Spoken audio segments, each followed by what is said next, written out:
Hey, everybody know ain't no party like a Diddy party, so. Yeah, that's what's up.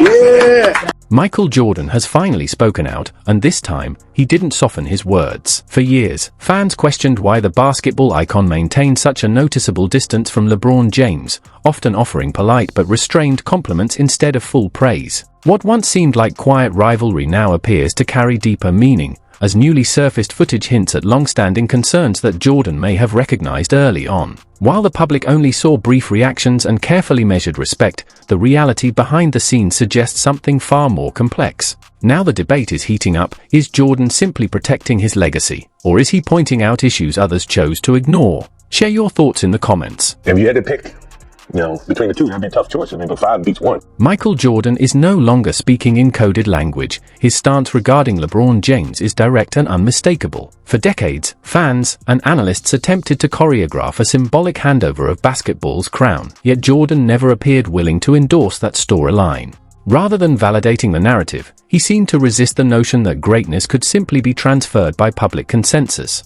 In this deep dive, we explore the origins of that quiet friction, Jordan's resistance to what he allegedly saw as inflated praise, the reason his guidance and respect gravitated more naturally toward Kobe Bryant, and the eyebrow-raising comments that connected LeBron's name to broader discussions involving Sean Combs. At its core, this isn't merely a debate over rings or scoring titles, it's a clash of mindsets, values, and contrasting paths to defining basketball greatness. Kobe or LeBron? Well, that's a tough one. I'd say Kevin Durant. He wants it so bad, and he's willing to go to the extreme, guarding the point guards at the age of 34, playing 38 minutes, 40 minutes. That's ludicrous. I think this is what he's battling with. It is what it is. He's cursed as much as I am.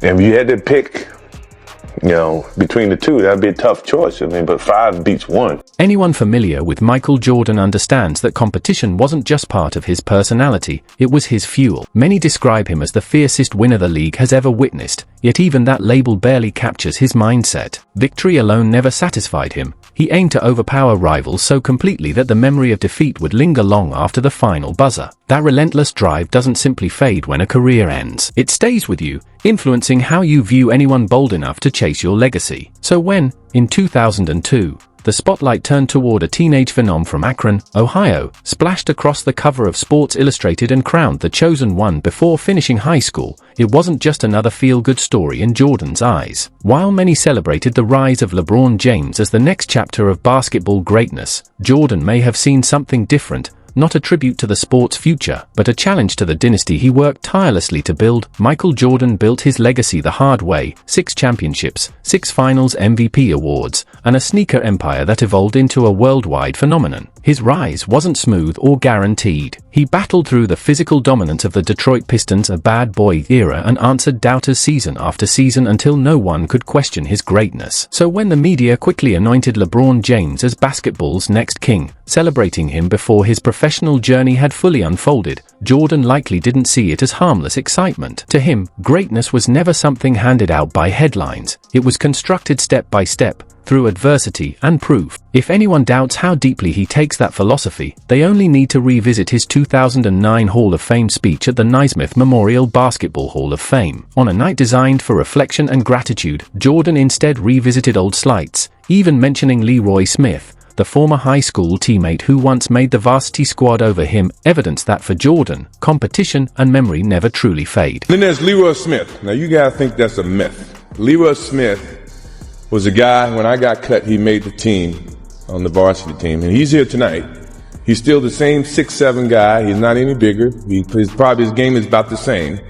But he started the whole process with me, because when he made the team and I didn't, I wanted to prove not just to Leroy Smith, not just to myself, but to the coach who actually picked Leroy over me. I wanted to make sure you understood you made a mistake, dude.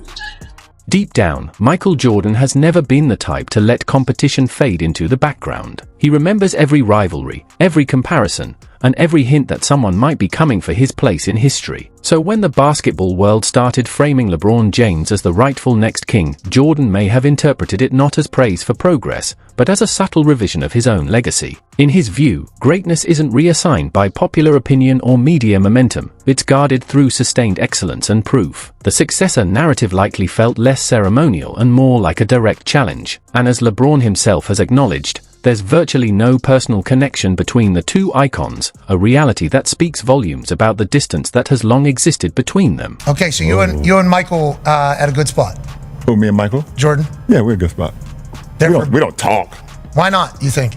Because I'm still playing. I think I'm still playing. I'm still focused on my craft right now. During a 2025 appearance on the Pat McAfee show, LeBron James was asked about his relationship with Michael Jordan, and his answer was careful, polished, and unmistakably measured, a perfect PR response that spoke more of distance than genuine friendship. For someone who grew up idolizing Jordan, mimicking his moves, and dreaming of following in his footsteps, the lack of a real personal bond is striking. Jordan, by contrast, shared a profound, almost brotherly connection with Kobe Bryant, but that same warmth never extended to LeBron. Ironically, the very qualities that define LeBron, the media hype, the king persona, and his larger-than-life confidence, may have been precisely what kept Jordan guarded, interpreting them as entitlement rather than earned greatness. Beyond individual relationships, this tension reflects a larger truth. Jordan didn't just dominate basketball, he reshaped what it means to be a global icon, setting a standard that, in his view, must be achieved through performance,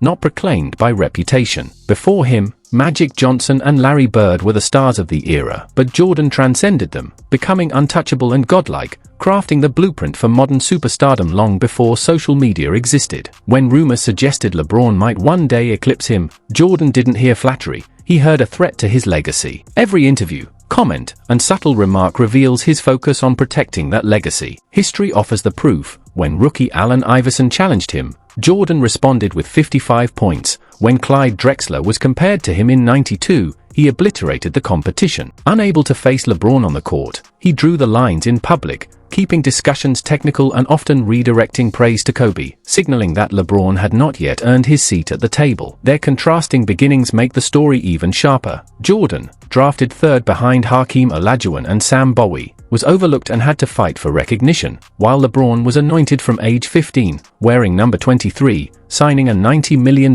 Nike deal before his first game, and crowning himself King James. To Jordan, that spoke of ego without accomplishment. His competitiveness extended beyond points and titles. It was about controlling the narrative and deciding who truly belongs in the conversation about greatness. As I got to know Kobe Bryant,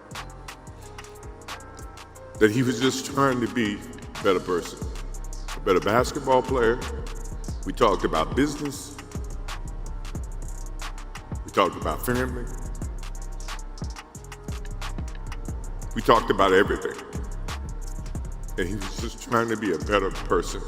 The contrast between Kobe Bryant and LeBron James highlights Michael Jordan's mindset. Kobe mirrored Jordan, cold, obsessive, fearless, and hungry for dominance, the essence of the Mamba mentality, earning Jordan's respect through relentless pursuit of greatness and direct mentorship. LeBron, built on teamwork and smart playmaking, impressed fans but appeared too soft to Jordan, who values the leader taking the final shot. Kobe chased Jordan's approval. LeBron forged his own path, never seeking MJ's blessing, and that distance defined their relationship. When Kobe passed in 2020, Jordan grieved openly. LeBron earns respect from afar but no personal mentorship. Jordan's silence speaks volumes, reinforced by incidents like the Diddy rumors, where LeBron's lifestyle was deemed strange compared to Kobe's disciplined path. NBA history is shaped by grudges and cultural wars: Magic versus Bird, Jordan versus Isaiah, Shaq versus Kobe, where tension fuels legacy. Kobe received the stamp of approval, LeBron didn't, yet his two-decade dominance, scoring records, and elite play at 40 defy traditional hierarchies. Jordan built the throne, but LeBron constructed his own empire. It's a clash of philosophies, the ruthless, isolated assassin versus the modern, self-made mogul. Jordan mentored those he saw himself in, LeBron rewrote the rules alone. The divide isn't just personal, it's generational, philosophical, and it makes the game richer. LeBron may lack MJ's blessing, but he cemented a legacy that can't be ignored.